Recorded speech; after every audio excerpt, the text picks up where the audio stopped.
In this video, I would like to discuss with you the details for the final assignment in this course.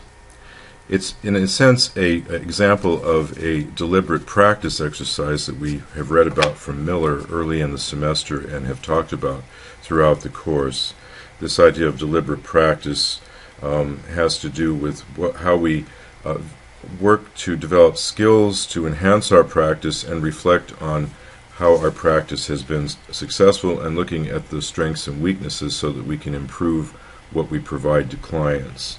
So this paper is a way to synthesize your learning throughout the semester, and it's a similar process used by the theorists you've read. Each one had to reflect on a number of other theories as well as their own perspectives, and each era builds upon the previous era of experts in the field.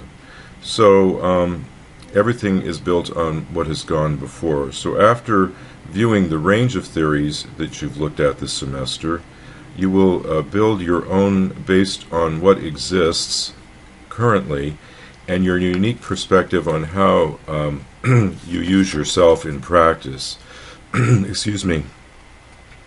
And so you may take a little from the theories, from one theory, and a little from other theories, and then meld that into your own insights from your experiences. And as we go through the semester, in the mid-semester reflection that I had done, we talked about the big R and the small r reality. The big R reality, of course, is all that exists. For instance, I've shown here some the under part of the roof of Chartres Cathedral because I think it's an example of how things get weaved together to provide or support the whole structure of what it is that we might be doing.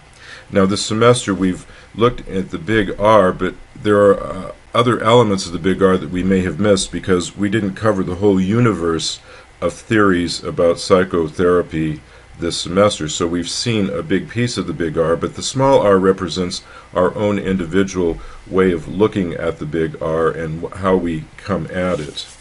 And so one of the things someone asks is, do you just come up with something out of the blue or do you use other theories? I strongly recommend that you never come up with something out of the blue, that you haven't some evidence to support what it is that you're doing, because if you pull something in practice that goes bad, you have to kind of think of yourself on the witness stand, because the NASW Code of Ethics is what's used in the court system in trials against social work professionals, and you want to make sure that you can justify by pointing to literature how you came to decide what you were using in terms of method or approach or theory. So I caution you to be very reflective and careful about not introducing things that don't have some previous bearing in the field. So next, moving to the paper itself, you're to develop your own theory based on the readings and experiences throughout the semester and of course throughout your life, because you'll notice as the videos that I provide with you in terms of the theories of Rogers, Ellis, and Pearls, each of their childhood experiences had a lot of implications in terms of the kind of therapists they were in the future. Likewise with the earlier giants in the field. So basically, your experience and your interpretation of the experience, as Ellis might say, leads to your small r take on the big reality, the big R, in terms of your perspective and how you develop your practice. So you have to look at a large piece of the big R. So this tree might be construed as the big R when it comes to theories of practice, and this semester we've seen maybe 50 or 60%. It's hard to know what the whole universe, the whole big R would look like, but there are other theories we have not covered. That being said, you may over time encounter other theories as well to incorporate into what you're doing, into a specific method that you will use in practice. So basically you're weaving, as a weaver might, a great tapestry into your own use of self in practice, and that's what this theory building idea is in terms of your own take on how you will present yourself to clients in your practice. Now, the paper in this course, the final paper, is at least 5 pages in length, not including the reference page and the cover page. So keep that in mind as you begin to work on the paper. And so I want to go over the paper here in terms of each section. You want to provide a clear introduction to the paper. So once you've decided what it is you're going to do and how you're going to present it, it's sort of like providing a little map to the reader as to what they're going to encounter as they read the paper. It will sort of develop the themes for the paper, and of course the thesis statement will be the focal point in terms of what you're trying to do with your own individual theory. And then in the next section, you will discuss and critique evidence-based theories and practice models that you favor. So in other words, most people develop their theory of practice based on what they favor in terms of what already exists and what their intentions are in terms of how to construe that in working with various clients. So you'll include your reasons that you chose the theories and models to use in your practice. So in other words, basically, if you have 3 or 4 theories that you like, what are the reasons that those fit with your use of self in practice that will be leading to a successful outcome for clients? And then discuss the techniques that you find useful that comes from those theories or ones that you may use yourself, or have you extrapolated from theories that you will be able to use. For instance, I use a lot of Progoff journal work, and so I've adapted that to practice by providing some worksheets that sort of extend some of what Progoff was suggesting in terms of the intensive journal work, and so that is something I've used as my own small r in terms of helping clients conceptualize what their current situation is in sort of a metaphorical sense. That's one example. And so include an overview of the strengths and limitations of the theories you've chosen.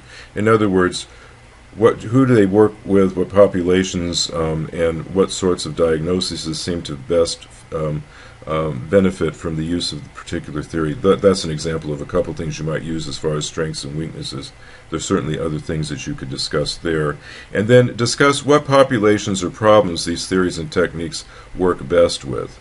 And so in some cases you will have a large range of individuals and problems, and in others they may be much more limited. And then moving on to the development of your theory, weave the elements of theories you favor into a picture of your own use of self in practice. For instance, you're going to name your theory, and some of you are kind of concerned about how do I go about doing that. Try to visualize yourself as someone else observing you doing your practice. This might begin to give a hint about what your title might be. In other words, if someone observes that you're very good at developing rapport, you might include that as a piece of the title of the theory, or however you want to do that. But try to name your theory based on how you see yourself doing the practice. In other words, what would that look like, and how that be labeled. And then discuss the techniques you will use in your theory. Will you use the empty chair technique that comes from more of the Gestalt experience? Will you use journal work? Will you use imagery exercises? Will you do artwork with clients? What are the techniques? So those are techniques you want to talk about, if or any or none of those work for you, but there may be other ones. So think in that terms when you hear the word technique.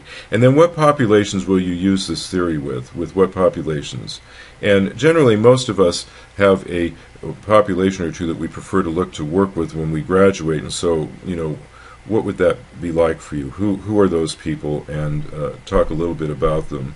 And then discuss the strengths and limitations of your theory. So again, step back and look at the theory. This is a nice deliberate practice exercise as well. And looking from perhaps this perspective of another small r, someone else that might be looking at you and your work, discuss the strengths and limitations of what your theory will provide. And then at the end of the paper, you will end with a clear summary of your work developing your theory. Now, one of the interesting things here, as I move to the next slide, I went to the Munch Museum in Oslo a couple years ago, and it was interesting. They allowed you to photograph everything except the one piece that had been stolen, the scream. It was back, but they didn't allow you to photograph it. But what I noticed with Munch is that in the early part of his work, we saw pictures like the one here on the left They were in black and white. They were dark. They looked like the Scream. They were very disturbed, which I think was a real expression of this man's mental health. And then as you move through the museum, at the end you come to pictures that have, after he goes to the hospital or whatever they called it back then, his pictures emerged with color, and this was one of the last ones in the exhibit that I saw. You'll notice that you have the sun, that his whole perspective has shifted based on the treatment that he had received. So I like this example, and someday I'm going to do a more extended slideshow of his work over the course of his struggles in terms of his illness. And then this, again, deliberate practice, I can't stress enough how important that is in terms of always being reflective and trying to build skill and insight into how your practice works and how it can be more successful with certain clients perhaps than maybe in the past. So here I suggest that you review this paper. I know most of you toss things when you graduate, but you might save this paper as kind of a time capsule sort of thing and review the paper in 3 to 5 years to notice how your use of self, that small r perspective on reality, has shifted over time, and your personal theory has changed because of it, not only by your own experience, but also other theories and methods you've been exposed to since you graduated and became licensed. You might reflect on how practice experience has informed your intuitive hunches in your last year of the MSW program and the succeeding years after. A lot of times, intuitive hunches are extremely important for you to be successful in your practice. That being said, I think I will stop at this point and wish you every success in your end of the semester synthesis of what you've learned.